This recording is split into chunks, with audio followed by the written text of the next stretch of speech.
ஒலிவமரம் மாலயத்தில் நடப்பட்டவன் சமூகத்தில் வாழ்கின்றவன்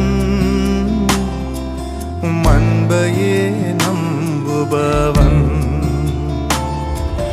வசனம்தான் பசியாற்றும் உணவு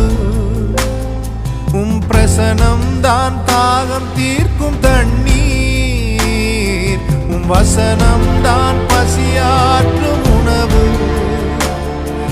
பிரசனம்தான் தாகம் தீர்க்கும் தண்ணீர்